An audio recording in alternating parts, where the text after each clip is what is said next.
The Pentagon has confirmed 2 U.S. troops and 2 American civilians working with the Defense Department are among those killed in an ISIS attack in northern Syria.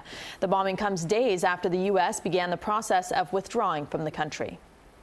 This surveillance video shows the moment an explosion rocked the city of Manbij in northern Syria, killing a number of U.S. service members who were on routine patrol. ISIS says one of its fighters launched the assault outside a restaurant, detonating a vest filled with explosives.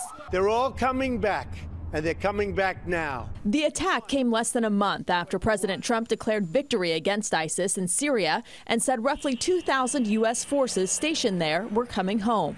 The caliphate has crumbled and ISIS has been defeated. Wednesday, Vice President Pence repeated the president's message, adding the U.S. would stay the course. Some lawmakers on both sides of the aisle are again criticizing his decision to withdraw from Syria. The danger to our troops will only increase because of the haphazard and lack of strategy that we have in Syria. We're never going to be safe here unless we're willing to help people over there. There's not much left of the villages on the way to the front line here. CBS correspondent Charlie D'Agata filed this report about 150 miles from where the bombing took place in one of the few remaining pockets of land controlled by ISIS.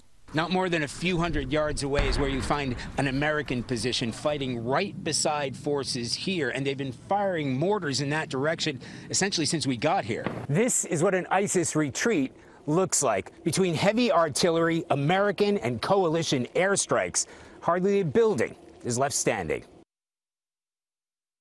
The Pentagon says 3 other service members were also injured in today's attack.